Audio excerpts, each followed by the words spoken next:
It's estimated that around 3,500 jobs will be created from this building blitz. $2.7 billion. That's what will be injected into the economy here to try and get these jobs off the ground. So we're looking at $1.18 billion for education infrastructure, $500 million for public housing, $382 million for tourism upgrades, and $328 million for transport networks, so your roads and rail. Now, particularly on education, which has seen almost half of this massive boost.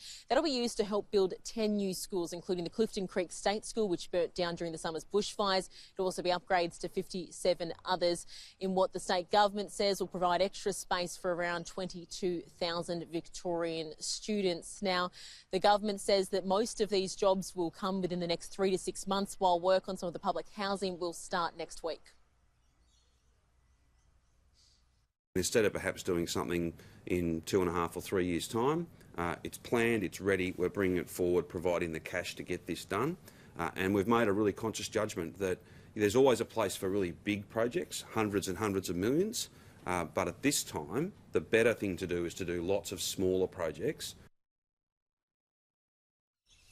Meanwhile, some bad news there this morning, Andrew, of another possible outbreak to do with 12 different McDonald's stores. Tom, it's been very much said that it's precautionary closures. So there's been a delivery driver, a contracted delivery driver who was tested positive for the virus. And as a result, 12 McDonald's restaurants have been closed down. McDonald's was said to have moved very swiftly in shutting those down, including using CCTV to do as much close contact tracing as possible. Here's the Deputy Chief Health Officer.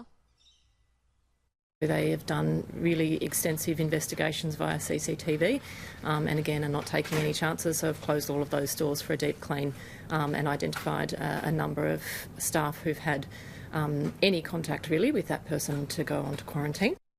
So, Tom, a few unhappy tradies and the like this morning backing up from those drive-thrus as they couldn't get their hash browns and coffees, but those stores will be shut for deep cleaning. All of the staff who were involved have also been sent home to self-isolate for 14 days, and the stores will be opened once that cleaning has been done. Tom?